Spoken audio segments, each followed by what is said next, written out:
Hello all, welcome to my YouTube channel. So in today's video we are going to discuss about Docker commands which we generally use on a day-to-day basis when we interact with container. Like it could be managing containers, managing Docker images, or creating containers and managing networks. So all those commands basically we are going to see in today's video. So let's start. So the very first thing we will see are working with Docker image, because without Docker image we can't do anything. The very first thing, or the very first topic on Docker commands, we will see images. So the very first command you can see a pull command. So basically this command particularly used to pull a Docker image from your Docker registry, a Docker hub. It could be your private repositories or private registries as well. So the command is docker pull and the image, and whatever the image you want to pull from that particular hub or particular registry. List command generally we use when we need to see what all the images we have downloaded in our local. So those images we can see with the help of docker list command. And if we have to remove any of one of the image, then we can use a docker rmi command. So you have to just provide the docker rmi and you have to provide the image id. So let's see this docker images command in a real time. So let me go to my docker desktop. So here you can see I don't have any images, and if I'll go to containers also I don't have any containers. So let's try to pull a image here. Let me minimize this. So this is my command prompt. Let me make it little small. Okay, so here the very first command we will see a docker pull image. So docker pull, and whatever the image you have to pull from the docker hub, or if you have your private registry or public registry, whatever it is, you have to pull the docker image from that particular hub or registry. You have to run docker pull and the image name. So for example here I will use nginx as an image name.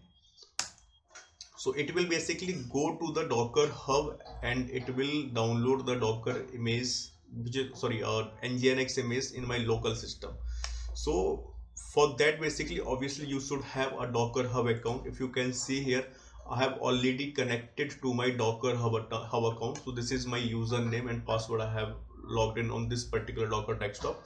That's what, without specifying any url or username and password, I am directly able to fetch the image from the docker hub. So if you don't have docker hub account, you have to go and create account with your email id, and you can connect docker desktop with your credentials. So if I go to locals here, you can see it's automatically created or pull the image for me, and you can see the tag here. So I don't have specified any tags here. So if you will not specify the tags here, like what particular version you needed, then it will always take a latest version. So like this we can pull the image from the docker registry or docker hub.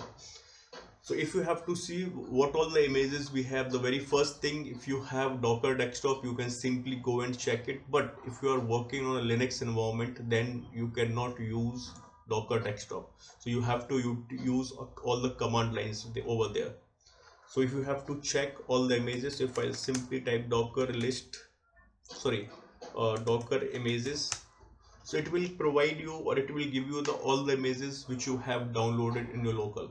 So as of now I have only one images. If I'll pull another image, for example, let me pull, I think, hello world.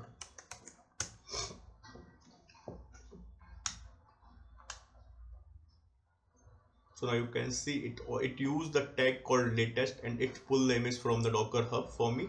So if I'll again type here docker images, so now we can see we have two images in our local. So now if you have to remove the image from your local system, you have to use command called docker rmi, and you have to provide the image id or image name. So let me provide image name here. Sometime it won't work with image name, then you have to provide this image id, which is this numeric characters you can see here. So you can see the nginx image is already removed from my local hub, sorry local account. Now let me go back to my slide. So once you got the images, the next thing you have to create a container from that particular image. So you can see for running a container, you have to use the command called docker run. So if you run docker run and image name, whatever the image you have to use to create a container, you have to specify the name here. So if you can see here, docker run nginx. Suppose now I don't have docker image in my local system. Let me go back. Let me clear the console. So if I'll type here docker images, so I have only docker image called hello world. I don't have nginx image.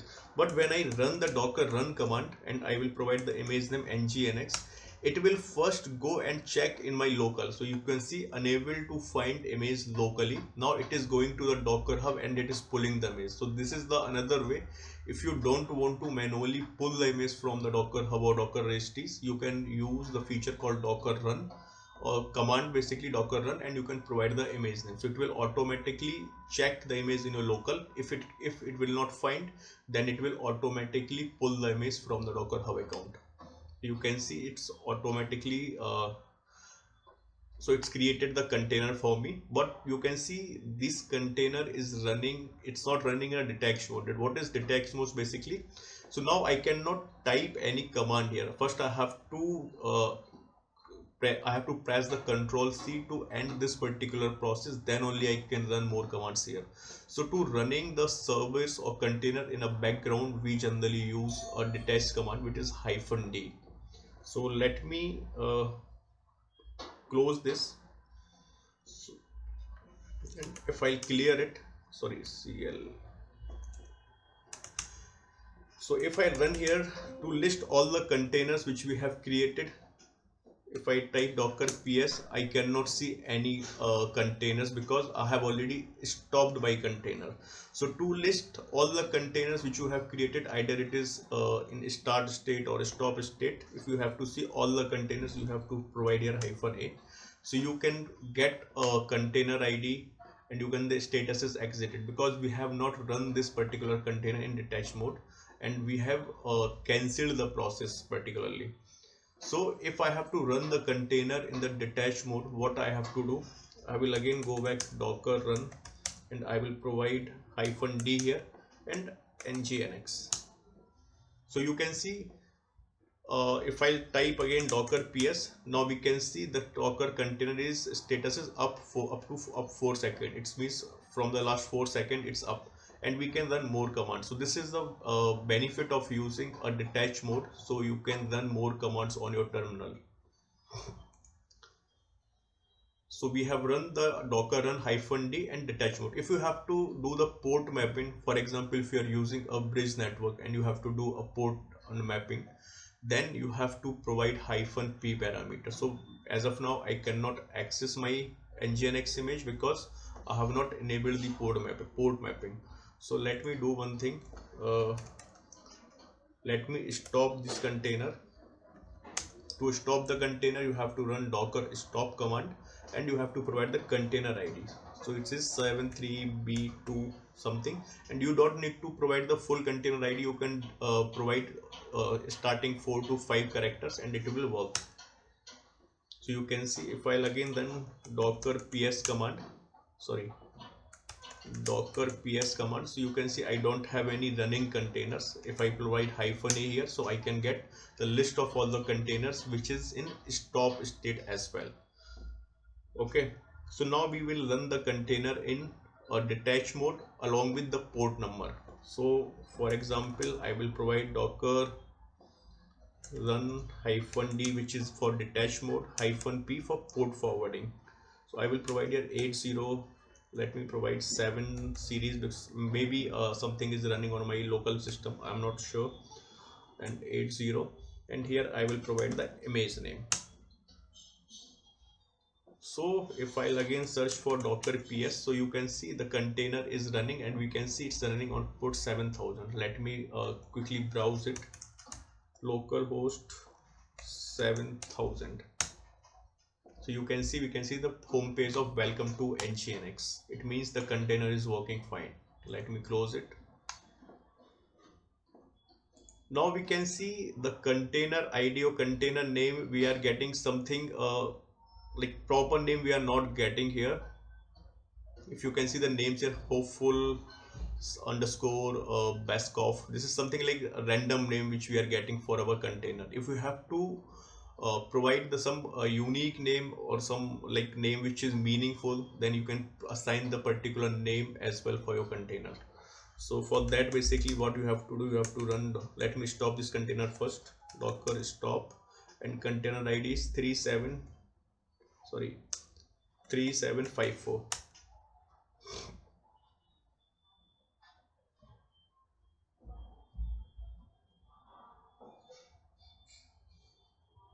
Okay, so it's taking time. Okay, it's completed. So if I'll again run docker ps command, so I don't have any running container. Let me clear the screen. So now if I have to assign the name to my container, so docker run and provide hyphen name maybe my app. Let me quickly check the command. So docker run hyphen name container name, and again we will use a detach mode, and here I will use the container image name which is nginx.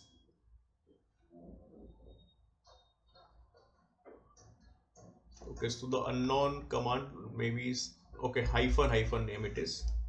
So you have to provide double hyphen here basically.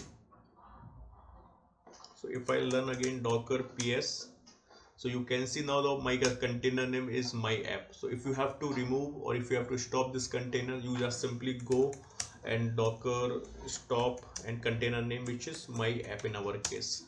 So now it will stop the container, and if I'll again go back and search for docker ps commands, so there is no running container for our in our local system basically. So that's how basically you can play with containers with these commands. And let me go to managing containers. So already we have seen the docker ps command which is basically list all the running containers, and if you have to see all the containers which is either in stop state or running state, you can use docker ps-a command. This is also we have seen. Docker stop command we have seen. Now let's see docker start command as well. So let me go to my command prompt. So if I'll again here docker start, and we will start the container which we have created my app.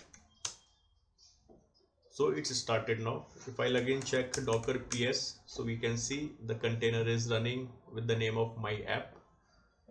Let me go back here. Now if you have to restart the container, you can simply use docker restart and the container id or container name, and simply if you have to remove the container, you have to use docker rm command. So if you have to remove the docker images, we have used docker rmi command. It means full form remove image. And if you have to remove the container, you have to use only rm command, docker rm without I. That's how basically we can manage the containers. Now let me go back. If you have to inspect the containers, whatever is running, like what all the details in case if there is issues or all, then we can utilize the command called docker logs and docker inspect. So let me go back to my terminal. So this is the container which is running, and if I'll go here docker logs, and I will provide my container name which is my app. So you can see, we can see all the details about the containers. And you have, if you have to check all the what is called networking, all these things, then you can utilize the command called docker inspect. So you can see the all the status, it is gracefully shut down, then it is started. So all these details you can see in docker logs basically. And let me clear the screen. If I search here docker inspect command, and I will provide the container name my app, so you can see all the configurations about your containers you can see with the help of docker inspect command. So you can see a lot of details here. So for example, if I'll go here search for network baby, you can see network mode, it is bridge mode which is default mode when we create a container. If we are not specifying what kind of network mode you need, then it will always create a container in a bridge network mode or bridge network driver. So all these things you can check about your containers with the help of docker inspect command. So now let me again clear the screen.